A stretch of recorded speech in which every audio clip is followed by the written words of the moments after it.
कदा मह्यं ददाति स्वपदान्तिकं।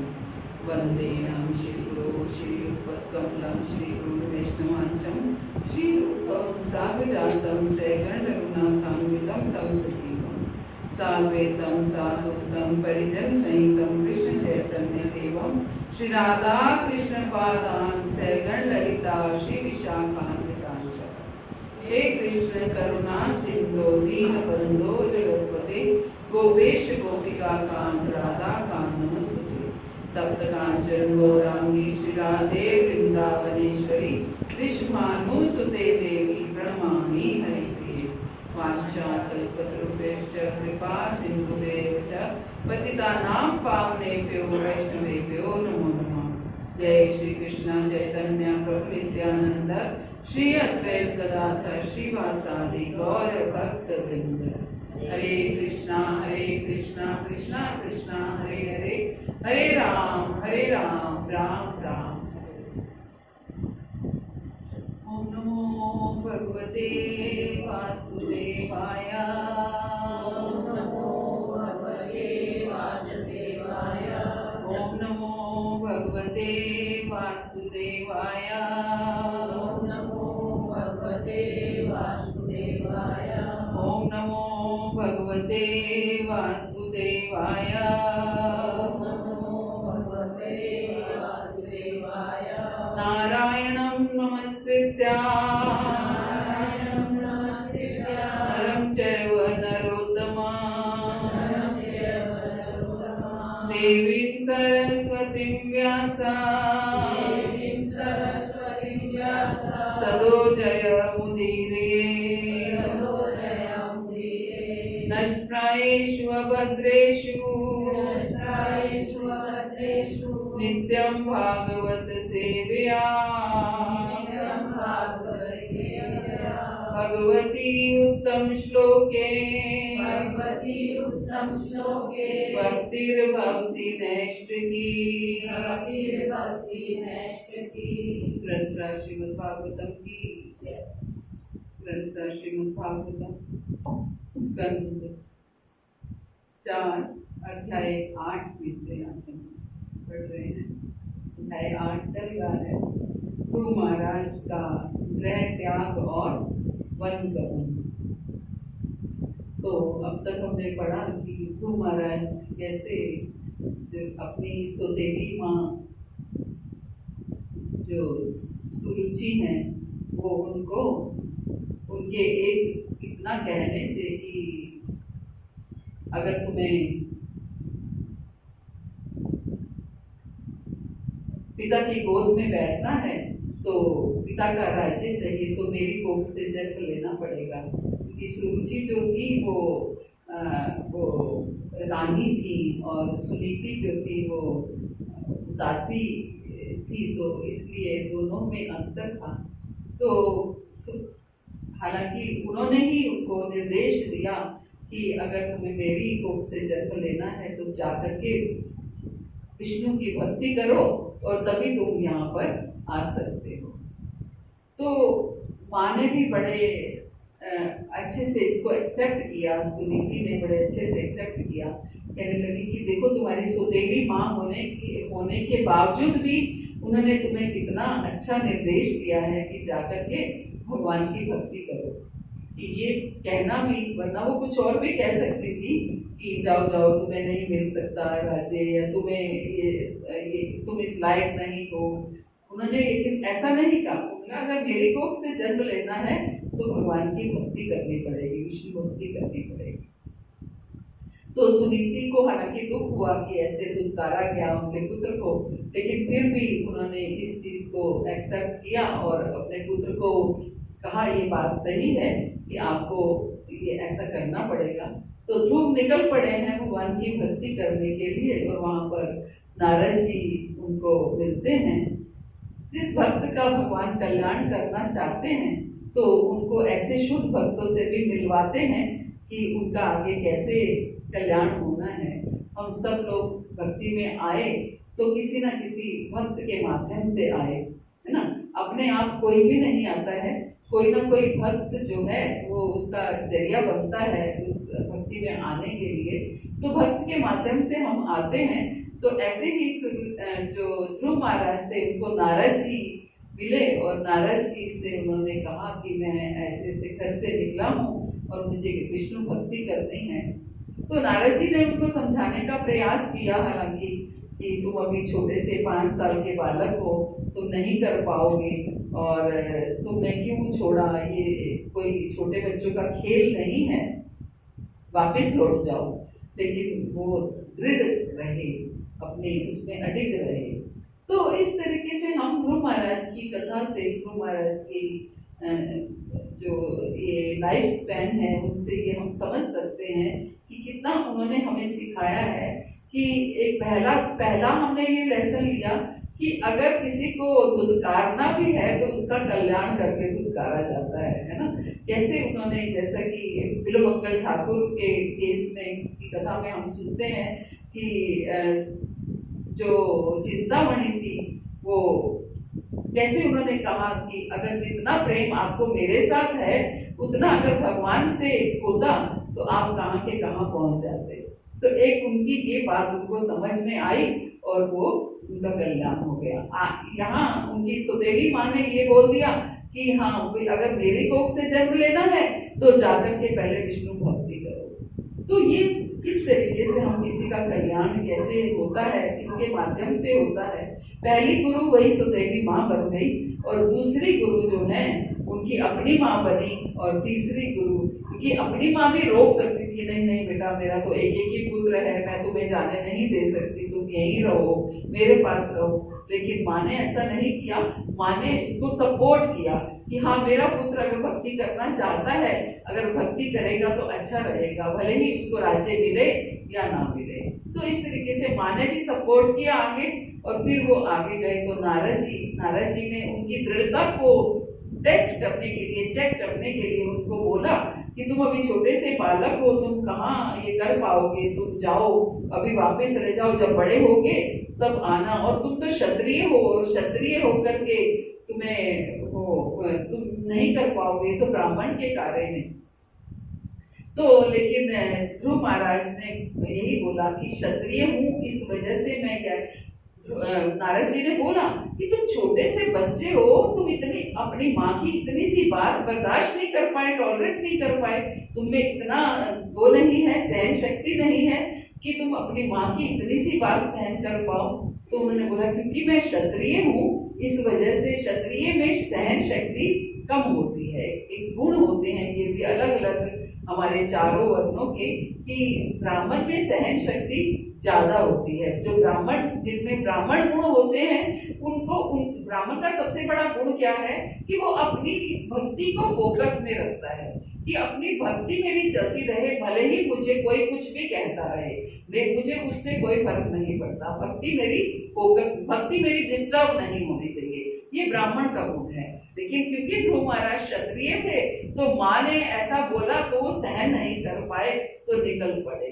तो वो ध्रुव महाराज यही कहते हैं, जब नारद जी ने ये बोला कि माँ ने अगर इतना कह भी दिया तो तुम क्या हो गया, एक बच्चा सहन नहीं कर सकता क्या माँ की बात। तो बोले मैं क्षत्रिय हूँ, मेरे अंदर क्षत्रिय का खून है, तो मैं ये बात टॉलरेट नहीं कर पाऊंगा और इसलिए मैं निकल के आया। तो अब ध्रुव महाराज नारद जी से मिले हैं। जब नारद जी ने चेक कर लिया कि उनकी जो वो दृढ़ हैं, वो अडिग हैं, तो अब नारद जी उन्होंने, हमने पिछली क्लास में पढ़ा कि सबसे पहले उनको क्या बताया, स्थान बताया, है ना, कि जाओ, तुम कहाँ जाओ, कौन सा स्थान है, मधुबन, है ना, मधुबन जाओ और वहां जाकर कि वृंदावन के 12 वनों में से एक वन है मधुबन, तो वहां जाकर के तपस्या करो, वहां जाके साधना करो तो तुम्हें भगवत प्राप्ति अवश्य होगी। तो पहले उन्होंने स्थान बताया। अब आगे नारद जी क्या बता रहे हैं कि हम आगे पढ़ते हैं। स्थान तो मधुबन बताया और आगे कहते हैं कि हे बालक, यमुना नदी अथवा कालिंदी के जल में तुम नित्य 3 बार स्नान करना। और क्या निर्देश दिया कि यमुना नदी अथवा कालिंदी के जल में, कालिंदी यमुना नदी का दूसरा नाम है। तो उस जल में तुम नित्य 3 बार स्नान करना, क्योंकि ये जल शुभ, पवित्र एवं स्वच्छ है। स्नान के पश्चात अष्टांग योग के आवश्यक अनुष्ठान करना और तब शांत मुद्रा में अपने आसन पर बैठ जाना। क्या निर्देश दिया? मधुबन जाओ और वहां जाके पहले रोज 3 बार यमुना नदी में स्नान करना, और स्नान करके तुम जो है वो अष्टांग योग करना, है ना। अष्टांग योग करना, अष्टांग योग करके जैसा कि प्राणायाम वगैरह किया जाता है वैसा करके, और फिर तुम शांत मुद्रा में, क्योंकि अष्टांग योग करने से क्या है, हमारी कंसंट्रेशन जो है वो बेटर हो जाती है, हमारा ध्यान लगता है। तो क्योंकि यहाँ पर ध्यान योग के बारे में बता रहे हैं, इसलिए पहले अष्टांग योग के बारे में बताया। प्राणायाम, अध्याहार, प्रयास, ये सब कुछ करने के लिए बोला है। तो उसके बाद तो आप पहले वो अष्टांग योग करना, और उसके बाद फिर भजन में बैठना, ध्यान में बैठना, और किस मुद्रा में बैठना? शांत मुद्रा में अपने आसन पर बैठ जाना, शांत मुद्रा में। तो सोचिए कि हमारे आचार्यों ने हमारे ऊपर कितनी कृपा की है। हमें कुछ भी ऐसा नहीं करना है ना। ऐसा कहा गया है कि आप स्नान करके 3 बार दिन में स्नान करो, और उसके बाद अष्टांग योग करो, और उसके बाद आप ध्यान की मुद्रा में आसन बिछा करके बैठो। अगर ऐसा कहा गया होता तो क्या हम सब भजन कर पाते? है ना, नहीं कर पाते, कुछ नहीं कर पाते। इतनी आसान रीति से हमें ये भजन करना बता दिया, लेकिन फिर भी हम नहीं कर पाते हैं। लेकिन हमें सोचना है कि भले ही हमें आसान रीति से बताया, क्योंकि हमारे आचार्य जानते थे कि कलयुग का प्रभाव है, कलयुग में ये संभव नहीं है। हालांकि असंभव भी कोई चीज नहीं है, ऐसा नहीं है कि नहीं हो सकता, लेकिन अगर ये रीति बताई जाएगी तो कोई बिरले 1-2 निकल करके आएंगे। लेकिन अगर रीति को कलयुग के हिसाब से आसान कर दिया जाएगा तो फिर भी भक्त बनेंगे। तो वही हो रहा है कि इसलिए भक्त बन भी रहे हैं। लेकिन अगर हमारे इस तरीके को हमारे आचार्यों ने आसान किया है, तो क्या हमें उसकी तरफ थोड़ा गंभीर होना चाहिए या नहीं होना चाहिए? है ना, होना चाहिए। लेकिन क्योंकि हम फिर उसको और ज्यादा टेकन फॉर ग्रांटेड ले लेते हैं कि हमें, प्रभुपाद ने हमें क्या बोला है? 16 गुड राउंड्स करने के लिए बोला है। 16 गुड राउंड्स करने हैं, 16 माला करनी है अच्छे से, और बाकी की माला जो है आप चलते फिरते घूम फिर के कर सकते हो, है ना।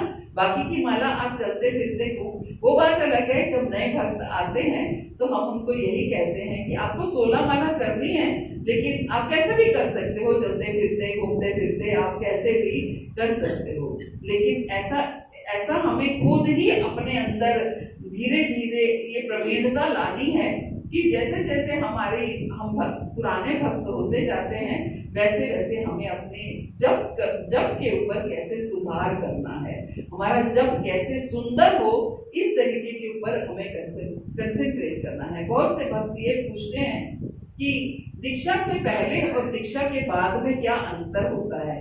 दीक्षा से पहले भी आप कहते हो 16 माला करनी है, और दीक्षा के बाद भी 16 माला ही करनी होती है, तो क्या दीक्षा के पहले भी हम वही मंत्र बोलते हैं, दीक्षा के बाद भी वही मंत्र बोलते हैं, वही 4 नियम पहले करने होते हैं, वही 4 नियम बाद में करने होते हैं, तो क्या अंतर होता है दीक्षा से पहले और दीक्षा के बाद में? है ना, तो बताइए क्या अंतर होता है। जो दीक्षित भक्त हैं उनको जानना चाहिए कि दीक्षा से पहले और दीक्षा से बाद में क्या अंतर होता है। भक्ति के लिए गंभीर हो जाते हैं, भक्ति के लिए गंभीर हो जाते हैं। हम खुद से ये सोचने लगते हैं कि ठीक है, हमारे आचार्यों ने हमें इतनी छूट दी है कि आप कैसे भी करके 16 माला करिए, लेकिन कम से कम हम 16 माला बड़ी गंभीरता से और स्थिरता से बैठ करके करें, थोड़ा ध्यान लगा करके। हमें सिखाया जाता है कि कैसे नाम के ऊपर सबसे पहले नाम के ऊपर कंसंट्रेट कीजिए कि नाम जो बोलो वो सुनो, जो बोलो वो सुनो, तो ताकि नाम के ऊपर हमारा कंसंट्रेशन बैठे, हम नाम पे ध्यान लगा सके। अगर सुन नहीं पाते हैं तो सामने लिख कर रख लीजिए ताकि लिखे हुए नाम को हम देखते रहें और पढ़ते रहें। आपने देखा होगा कई भक्त केवल जो है, कई संप्रदाय ऐसे हैं जो लिखे हुए नाम की सेवा पूजा अर्चना करते हैं, है ना। हम देखते हैं राधा वल्लभ संप्रदाय में केवल राधा नाम को लिख करके उनकी सेवा पूजा अर्चना करते हैं, विग्रह नहीं करते, विग्रह भी करते हैं लेकिन राधा नाम को लिख करके भी उनकी सेवा पूजा अर्चना करते हैं। इसका मतलब क्या है कि नाम पर कंसेंट्रेशन करना है, नाम के ऊपर हमें ध्यान लगाना है। तो हमारे आचार्य भी हमें बताते हैं, कोई ज्यादा अंतर नहीं है, हमारे आचार्य भी हमें बताते हैं कि महामंत्र को लिख कर रख लो और लिख करके देखते रहो, पढ़ते रहो। जब अगर नाम जप कर रहे हैं तो उस समय साथ साथ पढ़ते रहेंगे तो आप बोलेंगे, आपके कानों में भी पड़ेगा, आपकी सारी इंद्रियां, आंखें क्या कर रही है, नाम को देख रही हैं, कान नाम को सुन रहे हैं और जीवा नाम ले रही है। तो सारी इंद्रियां जो है नाम पर केंद्रित हो जाएंगी। तो इस तरीके से जितनी इंद्रियों को हम सेवा में लगाएंगे उतनी इंद्रियां जो है हमारे हृदय को क्लीन करेंगी, साफ करेंगी, शुद्ध करेंगी।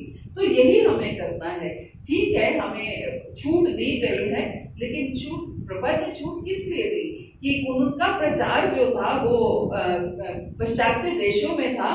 तो पाश्चात्य देशों में जो लोग बिल्कुल इतने अधर्म में लगे हुए थे, अधर्म कह सकते हैं, मांसाहार करना, नशा करना और इतना परस्त्री गमन, उनका तो इतनी स्त्रियों से संबंध रखना, स्त्री पुरुषों से संबंध, तो ये उनका एक तभी ये जो 4 नियम बने ये इसी कारण से बने कि हम इनको छोड़ेंगे तो अदरवाइज नियम बहुत ज्यादा हैं, लेकिन इन चारों को प्रभुपाद ने कंसेंट्रेट कर दिया, कंसोलिडेट करके हमारे सामने रखा कि ये तो सबसे ज्यादा जरूरी है। जब तक ये 4 नियम नहीं किए जाएंगे तब तक हम भक्त तो बाद में बनेंगे, मनुष्य बनने के लिए ये 4 नियम आवश्यक है ना।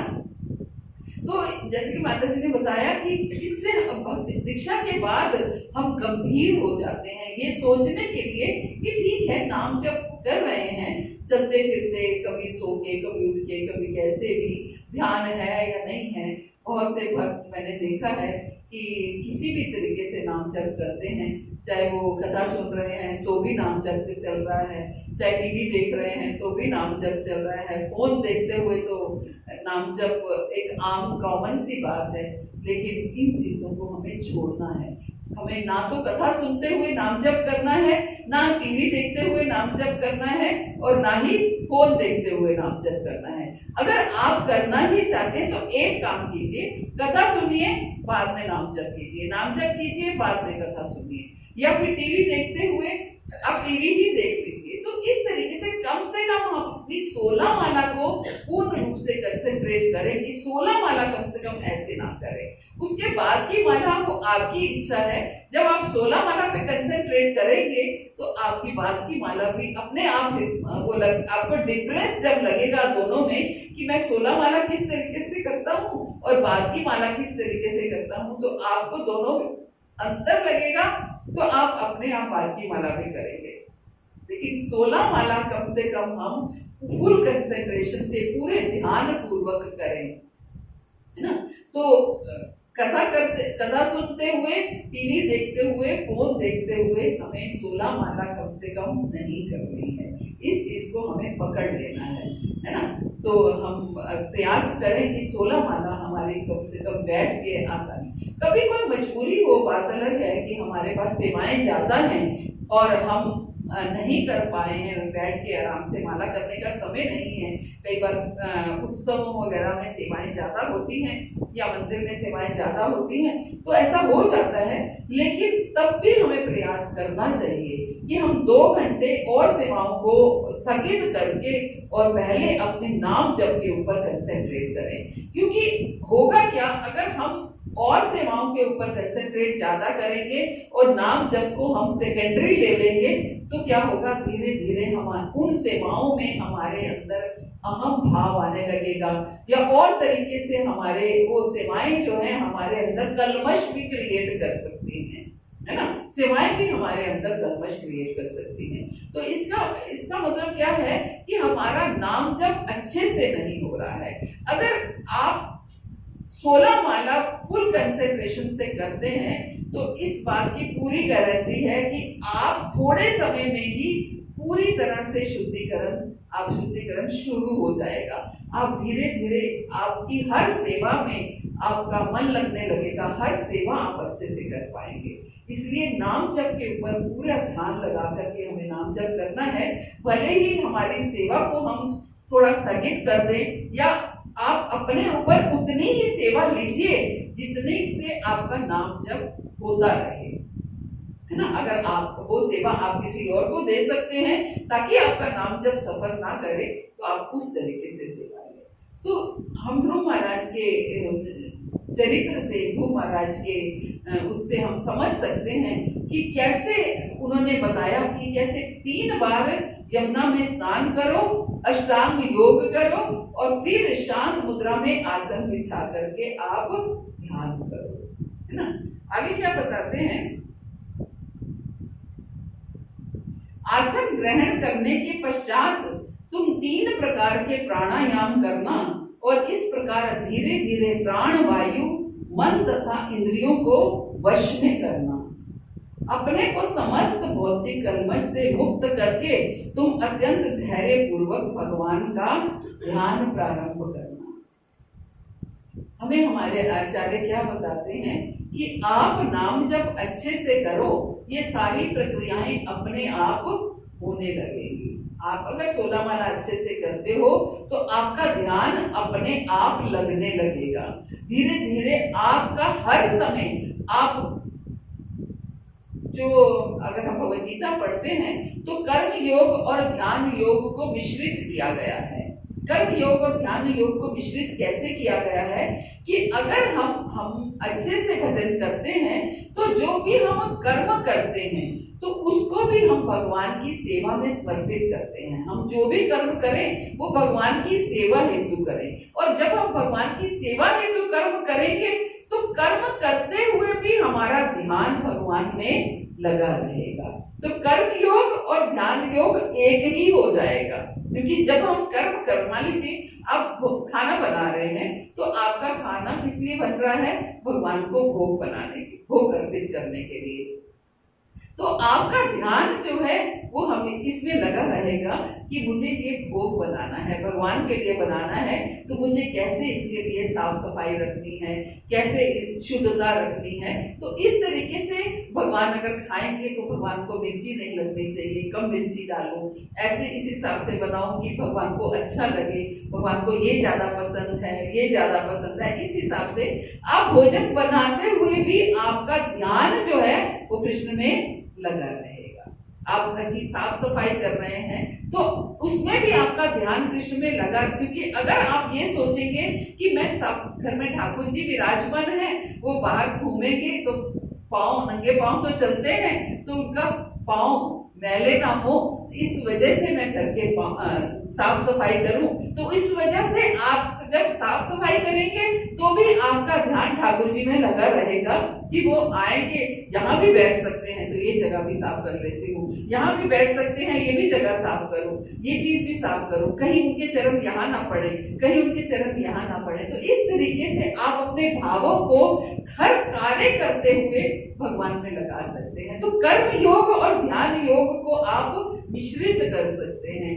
वस्त्रों की धुलाई करें तो उस समय भी आप भगवान के सोच ध्यान कर सकते हैं कि चाहे ही मेरे वस्त्र धुल रहे हैं, मेरे परिवार के वस्त्र धुल रहे हैं, तो हम सब क्या है, ठाकुर सेवा में लगे हैं। तो अगर गंदे वस्त्र पहन करके ठाकुर सेवा में जाएंगे तो ठाकुर जी को अच्छा नहीं लगेगा। तो स्वच्छ वस्त्र धारण करके हमें ठाकुर सेवा में जाना है, तो इसलिए वस्त्रों को स्वच्छ रखना है। हर कार्य करते हुए आप सोच सकते हैं। तो आप ध्यान योग और कर्म योग को मिश्रित कर सकते हैं।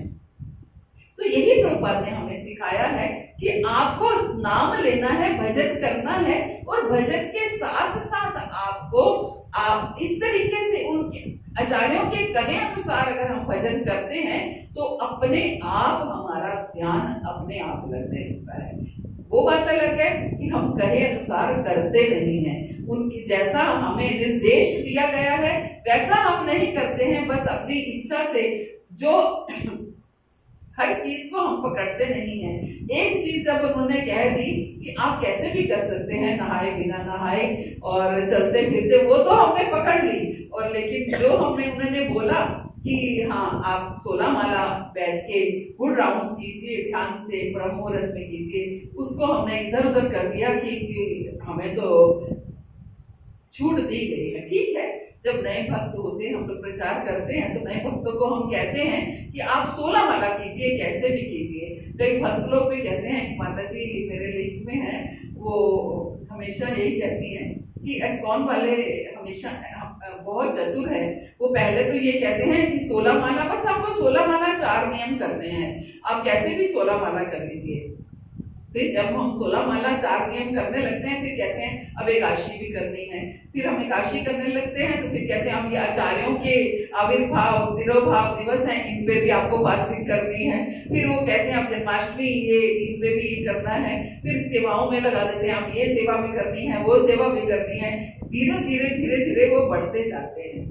तो ऐसे ही होता है, जब भी हम बीमार होते हैं तो अगर मेडिसिन की ज्यादा आवश्यकता होती है तो एकदम से डॉक्टर अगर हाई डोज का इंजेक्शन लगा देगा तो बॉडी वो टॉलरेट नहीं कर पाएगी। डोज थोड़ी थोड़ी बढ़ानी चाहिए जिससे वो टॉलरेट कर पाए। वो लेते हैं ना कॉर्टिसॉइड्स, मैं ठीक बोल रही हूँ, मुझे नहीं पता है, स्टेरॉइड्स, यस स्टेरॉइड्स जो लेते हैं तो उसमें क्या करते हैं कि पहले डोज कम देते हैं, फिर धीरे बढ़ाते हैं, फिर और बढ़ाते हैं, फिर बढ़ा के फिर उसको डाउन करते चले जाते हैं, फिर धीरे धीरे डाउन करते चले जाते हैं। तो ऐसे ही हमें करना है कि ये नहीं है कि हम जिस स्टेज से शुरू हुए थे उसी स्टेज पर खड़े रहना है, धीरे धीरे अपने भजन को सुंदर बनाना है। यही अंतर होता है दीक्षा से पहले का और दीक्षा से बाद का।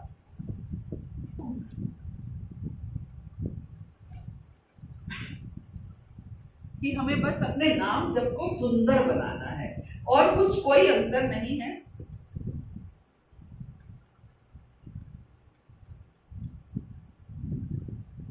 तो ध्रुव महाराज की कथा से हम ये समझ पा रहे हैं कि हमारे लिए कितना आसान हमारे आचार्यों ने किया है। अब आगे कहते हैं, भगवान का मुख सदैव अत्यंत सुंदर और प्रसन्न मुद्रा में रहता है।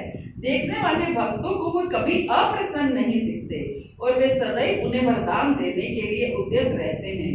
उनके नेत्र सुसज्जित भौहें, उन्नत नासिका तथा चौड़ा मस्तक, ये सभी अत्यंत सुंदर हैं। वे समस्त देवताओं से अधिक सुंदर हैं। भगवान को आगे कहते हैं, भगवान का रूप सदैव युवावस्था में रहता है। उनके शरीर का अंग प्रत्यंग सुगठित एवं दोष रहित है। उनके नेत्र तथा होठ उदीयमान सूर्य की भांति गुलाबी से है। नारद मुनि ये क्यों बता रहे हैं? भगवान के रूप के बारे में बता रहे हैं। इसलिए बता रहे हैं ध्यान लगाने के लिए कि आप कैसे ध्यान लगा सकते हैं भगवान के रूप के बारे में। और फिर ये ना हो भगवान आपके सामने आए तो आप पहचान ना पाओ। तो इस तरीके से उनको ये उनके रूप के बारे में बता रहे हैं। उनके नेत्र तथा होठ उदीयमान सूर्य की भांति गुलाबी से हैं। वे शरणागतों को सदैव शरण देने वाले हैं और जिसे उनके दर्शन का अवसर मिलता है वे सभी प्रकार से संतुष्ट हो जाता है। दया के सिंधु होने के कारण भगवान शरणागतों के स्वामी होने के योग्य हैं। भगवान का रूप सदा युवावस्था में रहता है। अब उनको बता रहे हैं कि भगवान हमेशा स्वीट 16 युवावस्था में रहते हैं। उनके शरीर का अंग प्रत्यंग सुगठित है और दोष रहित है, उसमें कोई दोष नहीं है। भले ही वो टेढ़े खड़े हों या सीधे खड़े हों, वो हमेशा दोष रहित हैं। उनके नेत्र तथा होठ उदीयमान सूर्य की भांति गुलाबी है। तो इस तरीके से उनको रूप के बारे में बता रहे हैं और बताया तो उन्होंने बहुत कुछ है और अंत में वो उनको मंत्र दे रहे हैं कि हे राजपुत्र, अब मैं तुम्हें वो मंत्र बताऊंगा जिसे इस ध्यान विधि के साथ जपना चाहिए। ध्यान विधि के साथ जपना चाहिए। जो कोई इस मंत्र को 7 रात सावधानी से जपता है वे आकाश में उड़ने वाले सिद्ध मनुष्यों को देख सकता है।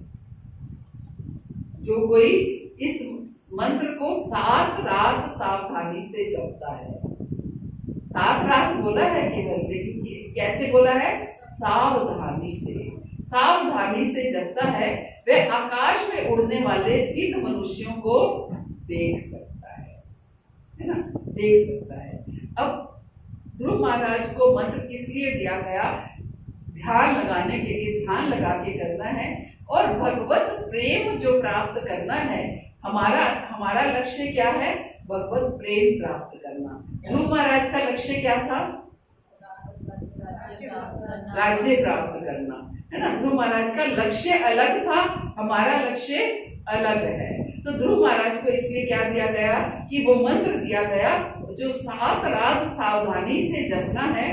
तो ऐसा करने से आप आकाश में उड़ने वाले सिद्ध मनुष्यों को देख सकते हो। श्री कृष्ण की पूजा का 12 अक्षर वाला मंत्र है ओम नमो भगवते वासुदेवाय। ये मंत्र उन्हें दिया गया 12। बहुत से लोग कहते हैं हम ये जप सकते हैं क्या? ओम नमो भगवते वासुदेवाय, ये भी तो कृष्ण का मंत्र है, तो क्या हम ये नहीं जप सकते? जप सकते हैं, लेकिन जैसे जैसे नारद जी ने बताया है वैसे वैसे जपना पड़ेगा। अगर आप वैसे वैसे जप सकते हैं तो अवश्य जपिए। तो क्या बताया हमने? क्या बताया? अष्टांग योग करके और 3 बार स्नान करके और आसन में बैठ करके ध्यान लगा करके 7 रात तो कम से कम हमें पूरा ध्यान से जपना है। उससे भी हम क्या प्राप्त कर सकेंगे? सिद्ध देहों को देखने को प्राप्त कर सकेंगे। तो ओम नमो भगवते वासुदेवाय, ईश्वर का विग्रह स्थापित करके उसके समक्ष मंत्रोच्चार करते हुए प्रमाणिक विधि विधानों सहित मनुष्य को फल फूल तथा अन्य खाद्य सामग्रियां अर्पित करनी चाहिए। क्या करना चाहिए? कि विग्रह को स्थापित करके उनके समक्ष मंत्रोच्चार करते हुए प्रमाणिक विधि विधानों सहित मनुष्य को फल फूल और अन्य खाद्य सामग्रियां अर्पित करनी चाहिए। किंतु ये सब देश काल तथा साथ ही सुविधाओं एवं असुविधाओं का ध्यान करते हुए करना चाहिए। हमें क्या करना चाहिए कि ये मंत्र अगर जपना है तो भगवान का विग्रह सामने होना चाहिए। हम पूजा करके उनको फल फूल अर्पित करके और खाद्य सामग्रियों को अर्पित करके फिर अपना पूरा आसन जमा करके और ध्यान पूर्वक इस मंत्र को जपना है।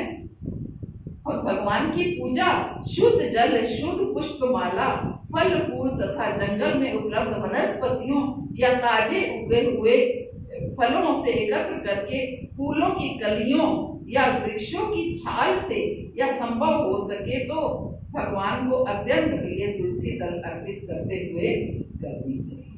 तो इस तरीके से अब पूजा की विधि बताई गई है। तो निष्कर्ष यही है कि हमें हमारे आचार्यों ने इतना आसान महामंत्र इसलिए बोला गया है कि महामंत्र दिया है कि आप कैसे भी इसे जप सकते हो। हमें नहीं कहा जाता कि आप पहले पूजा कीजिए फिर ये जप कीजिए। आप जप कीजिए, कैसे भी नाम लेना है। तो एक्चुअली ये क्या है? ये मंत्र है। आगे हम पढ़ेंगे ये मंत्र कहाँ से शुरू है? ओम से शुरू है। ओम नमो भगवते वासुदेवाय। तो ओम शब्द जो है वो हर कोई, केवल जो ब्राह्मण है उन्हीं को ही वही अथोराइज थे ओम नाम का जप करना। ओम से जो मंत्र शुरू होते हैं वो केवल ब्राह्मण जो होते हैं वही कर पाते हैं, अगर हम शास्त्रों के हिसाब से चले तो। लेकिन जो लोग ब्राह्मण की तरह ब्राह्मण रीति में रह रहे हैं वो भी इसका जप कर सकते हैं। ये नहीं कि जो ब्राह्मण कुल में पैदा हुआ है केवल वही उसका जप कर सकता है। जो ध्रुव महाराज को ये मंत्र को दे करके उन्होंने ये बात क्लियर की नारद जी ने कि ऐसा नहीं है कि बहुत ब्राह्मण लोग इस चीज को चैलेंज करते हैं कि केवल ब्राह्मण ही ओम नाम के मंत्र को जप सकते हैं, लेकिन नारद जी ने ये बात क्लियर की कि ऐसा नहीं है।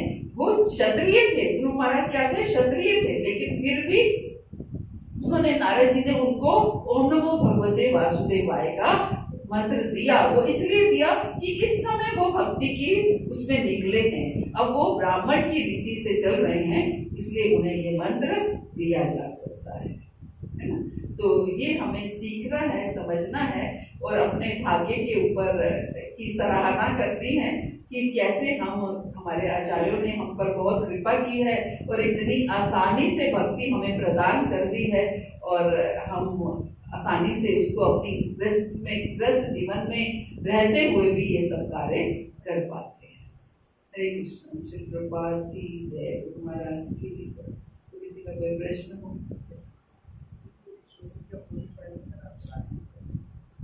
श्लोक संख्या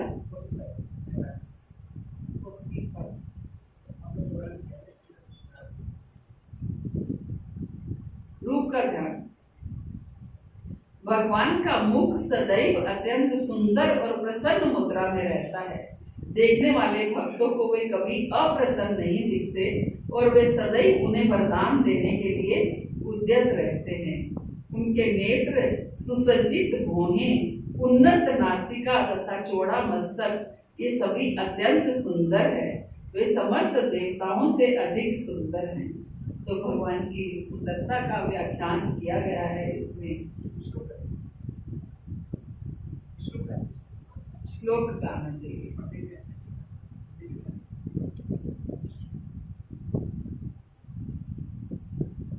प्रसादाभिमुखं शाश्वत प्रसन्ना वदन् ईश्वरं सुनासं सुभ्रुवं चारु कपुलं सुरसुन्दरं। गए प्रसादाभिमुखं शाश्वत प्रसन्ना वदने क्षणं सुनासं सुभ्रुवं चारु कपोलसुरसुन्दरम्।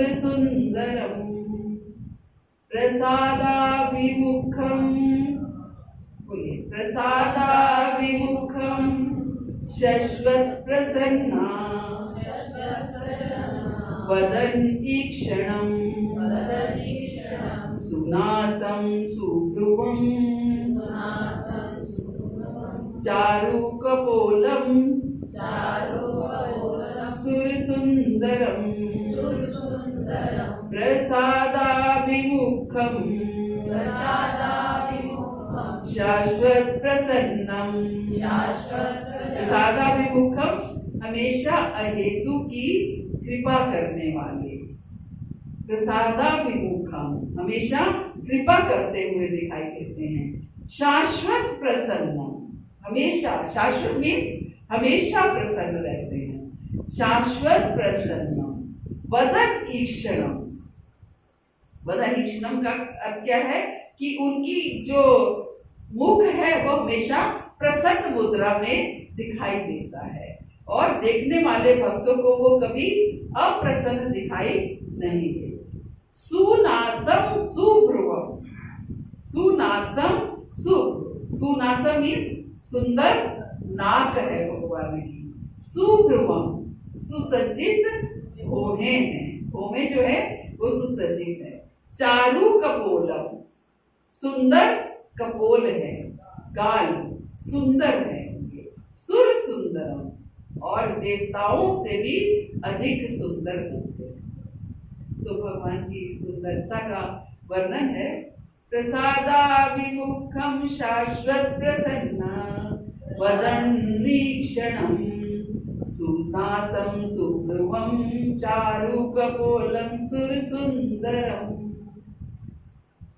ये चलो, हरे कृष्ण। श्री प्रभुपाद की जय, गुरु महाराज की